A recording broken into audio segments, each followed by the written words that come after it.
Hello, and welcome to the Broke But Not Broken podcast. This is episode H, and here we have another one of our classic filler episodes. Honestly, I'm not in the mood to record a podcast, but I've come to the conclusion that I am never in the mood to record a podcast. So, that being said, since I am never in the mood, I might as well just force them out regardless, right? Uh, It always goes back to building a habit or trying to have one, I guess. Anyways, I think that in terms of filler episodes, I can finish this episode by getting through the most of what I need to say. And that way next time we can go back to what's going on with me type of episodes. Let me chug on some Pepsi to help me with the energy. I bought these the bottles of Pepsi wild cherry flavor, and I don't know, something's off about them. It's like, you ever seen these bottles of Pepsi that are or bottles of soda that are like a little thinner than the regular? What's the size of a regular soda bottle? Oh my god. Size of soda bottle. Let's see here. Yeah, the regular bottles are can't find a good 16.9 ounces, right? That's the one? This is what? Oh, this is 16.9 ounces. Ah, okay. Just looks weird, I guess. All right, so you know how like the regular soda bottle has like a hourglass kind of shape? This is more like a straight cylinder. But anyways, I think they have both kinds, and then this one just tastes a bit off, but it's better than nothing. So we carry on. Uh, yeah. Did I finish saying what I was gonna say? I don't even remember. Let's backtrack. Anyways, if I get through all this filler stuff today, I feel like I can just move on to. I did say this, didn't I? Move on to like what's going on with me type of things. Anyways, so I'm gonna do a run through of a bunch of shows I just watched recently. All right. First up, we have It's Always Sunny in Philadelphia. I just watched the newest season. Well, not just, but like in the past, everything here is in the past 2 or 3 months. Uh, right. Season 15 just came out. I believe It's Always Sunny in Philadelphia is the longest running live action comedy series in American television history. Well, that just started actually based from this last season. Anyways, I still think it still has.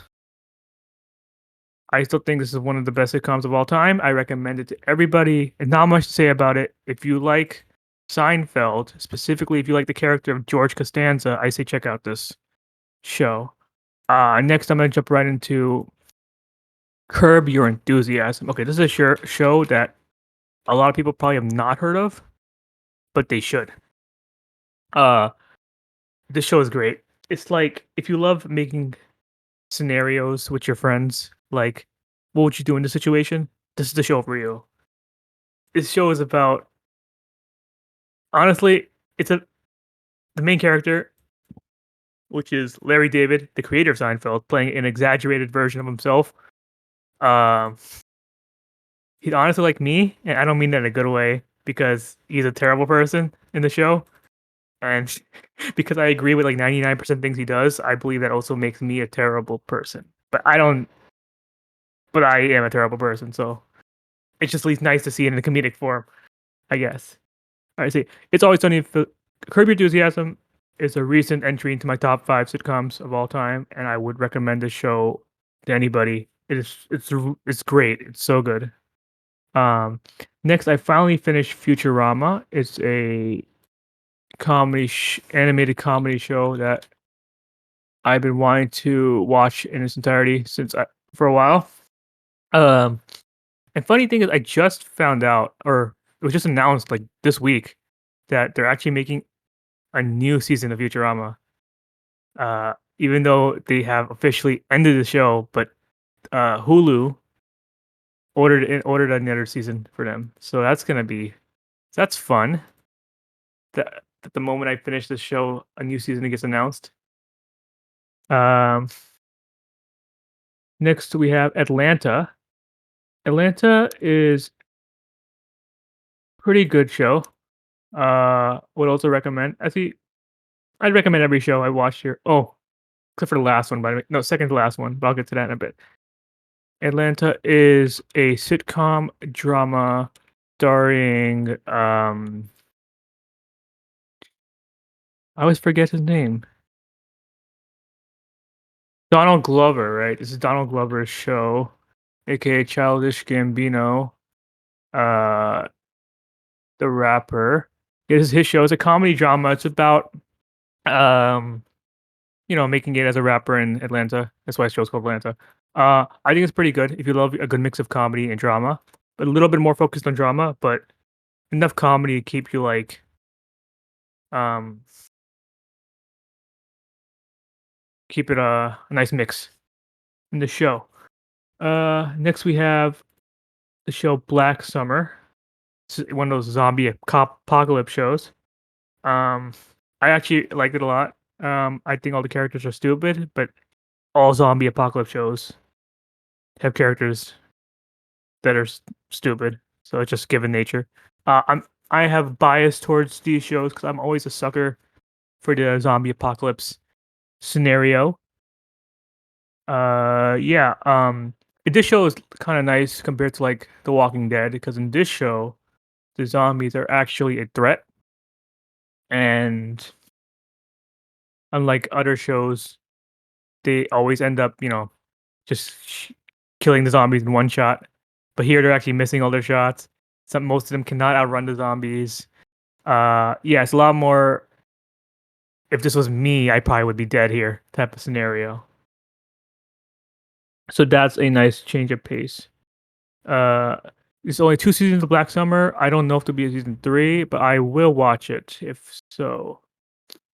Next we have a show. I will skip this one because I'm still watching because it's still being aired. Um, Next I recently finished a Korean zombie series that just aired on Netflix called All of Us Are Dead. This show, how do I say it? This show sucks. This show sucks, and also this is with me my bias of zombie apocalypse shows. Every character in this show, except for maybe like one, is either dumb or just like unlikable. I'm pretty sure this show is just riding on the wave of Squid Game. Just like a Korean thriller, but it's not as good. And it also, I think, fails as a good zombie apocalypse type show. And this is again coming from someone who has a huge bias against zombie apocalypse uh stereotypes and like what's the word? I just say bias, right? I'm a sucker. I'm a sucker for zombie apocalypse shows, and I think this show sucks. Uh, Next, I found I was told about this fun animated show that's airing on Adult Swim, or has aired on called Smiling Friends. They're 10-minute episodes, and it's a dark comedy. It's about two guys, Tim and Charlie, and they work for a company called Smiling Friends, where they're hired on gigs to go help people smile. And um, the animation's very fun. Uh, it's very how do I say? It's very exaggerated in a way that's like I don't even know how to describe shows. I'm so bad at this.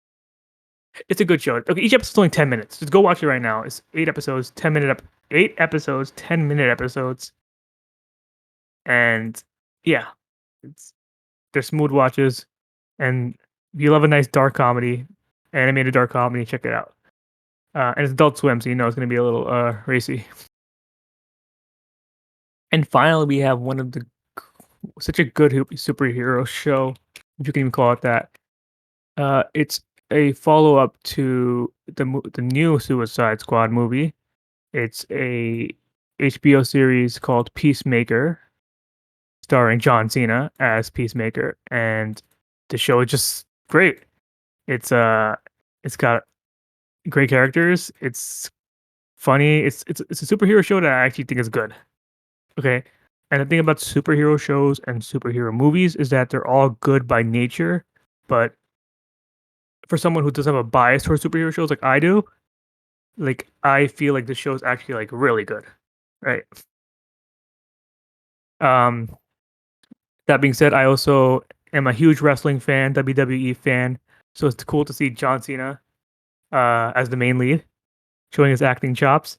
So that's another reason why I also like the show. And also, I did like the Suicide Squad movie, so it's nice that I can watch a show that is a direct sequel to the movie, right? Because it continues right off where Suicide Squad ends. Um, and yeah, that's pretty much all the shows I've been watching. Currently, I am waiting for the last episode of Suicide Squad, which no, sorry, Peacemaker, which airs next week. Actually, no, airs tomorrow, I believe. It airs tomorrow. Let me see.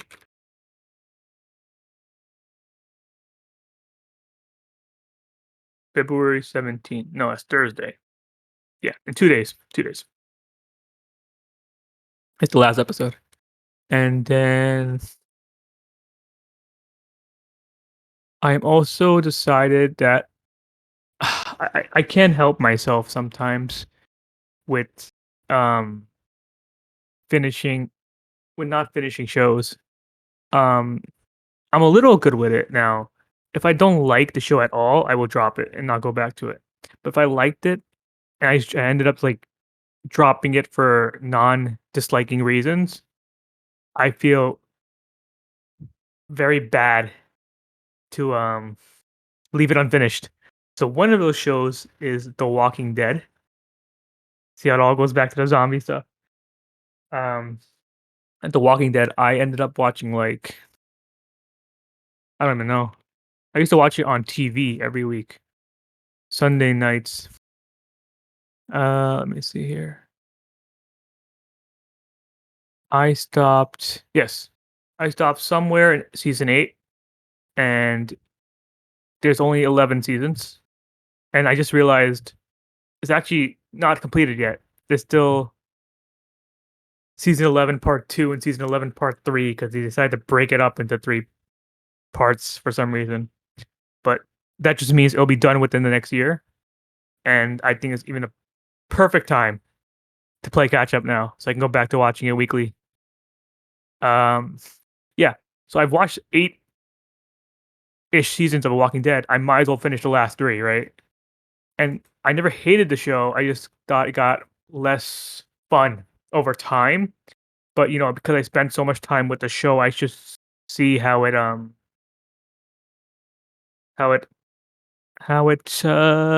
concludes. How it concludes. Uh, my birthday was January 17th. That's it. Anyways, um, not much to say there. Yeah, I don't care about my birthday anymore. I never really had like birthday celebrations, and I like when I was younger, that did make me sad, yes. But then as I grew older, I kind of stopped caring about it. But I guess it helped that I was just so used to not having anything special for my birthday. So like, it's like I never lost anything. I just became content with it. Um, so now the birthday is just kind of like a reminder that I'm getting older and I still haven't accomplished much yet. So I kind of just not a fan of my birthday. I mean, but that could change.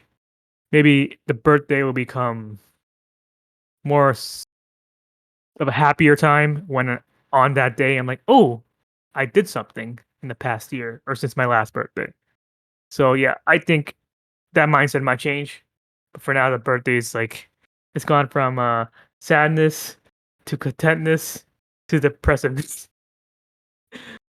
Yeah, I don't know how long this has been recording. Oh, I do know. 5:17. Okay. So that's about what?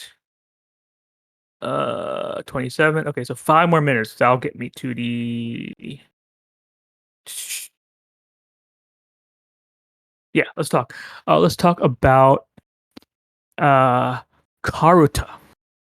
Karuta is a Japanese poetry card game, and I know that sounds really boring, but if you have any interest in sports anime, check out the anime Chihaya Furu. Uh and then come back to me and tell me a Japanese poetry card game still sounds boring to you. Um because I know there's people out there who don't care at all about basketball, but if you watch Kuroko no Basket, you if you watch Kuroko's Basketball, aka Kuroko no Basket, you have thought that show was hype, exciting as hell. Anyways, Karuta is a Japanese poetry card game. Specifically, I'm thinking about Kyogi Karuta. Basically, there's 100 Japanese poems. Um, each player is dealt 25 of the poems laid out in front of you and organized in a way so they're all facing you. 25 facing you and 25 facing your opponent. You guys sit across from each other, and the cards that you have in front of you are the second verse of the poem, and there is a reader. The reader draws from a deck of 100 cards, which means he may not draw a card that's even on the field at all, because between you and your opponent, you only have 50 cards, and he's reading from 100. He will start to read the first verse, and that if the second verse of that card is anywhere on either player's field, you have to both grab for it or slap it first. Like kind of like the game of Spit, where you have to slap the pile at the end to claim, right? So, uh, if a card is read and then you hear like the first syllable, is the game of speed? It's a game about hearing. It's a game about like precision. You hear like the first verse of a card, you see it on the opponent's field, you grab for it. If you get it, then you take its card and you pass him one of yours. If if it's on his side of the field and if it's on the opponent's side of the field and he grabs it first, then um that's it. He like so if you grab it from the opponent, then you pass him one of your cards. If you grab it from your own side of the field, that's then you leave it at that because the main goal is to end up with no cards on your side of the field. So if you grab from your own side, you already subtracted a card. If you grab from your opponent's side, you pass them one of yours, which also in a way gets rid of a card. So the first person to lose all their cards wins. So this game is so New York City has a Karuta club. Granted, it only has like 30 members because it's a pretty very niche thing, and it's a Japanese game, so it's just a bit inconvenient to be an American club in general. But there's some people who enjoy it, and I decided to join that club. Um, I haven't really put too much effort into the club yet because again, hardest one of the hardest parts of the game is you need to memorize 100 poems in Japanese, and that's very difficult to do. So far, currently only have 7 memorized, and I don't have the whole poem memorized, but I just memorize them in a way where once I hear the first syllable of the first part of the verse, I can match it to the first syllable of the second part of the verse, right? Which is kind of what you can do with all the cards actually. Just memorize a piece of the verse and match it to a piece of the continuation. But still, even doing that with 100 cards is very difficult because a lot of the syllables overlap. Um, and you have to listen like very carefully, and also memorize where all the cards are placed on the floor. Anyways, I think that was a good rundown of how you play the game, and I hope that I can actually progress in learning this game, even if a little bit. Even if I don't know. My goal is to try to at least go to the club meetings, which are like bi-weekly, and at least get a chance to watch the games because I think that's fun in itself. But I think it'd be more enjoyable once I learn the cards. So yeah, I just hope I can do that at one point. Anyways, I think that's the end of the catch up. Next time we can talk about what's going on in my life. Or like I'm turning the light on. So dark. But I'll do that in a bit. Oh, I want to talk about this next time. Let me jot that down for next time. And yeah, uh, let's leave a song. Let's leave a song. Cause I didn't have it one last time. Okay. I discovered a band called BAND-MAID. It's a Japanese rock band similar to Baby Metal and Scandal. If you know those two Japanese bands. Uh, One of their songs was actually featured on the Peacemaker show that I talked about a little bit earlier. Um, and yeah, I've been listening to their music recently, and I've been liking a lot of their songs. So I'm gonna play the song "Play" by BAND-MAID, which is on their 2018 album World Domination. So yeah, thanks for listening. I hope this podcast and the last one wasn't too bad. I hope my next one will be better than both of those because I'm not feeling it, but I got all the filler out of the way. All right. So thanks for listening and hope you have a good day.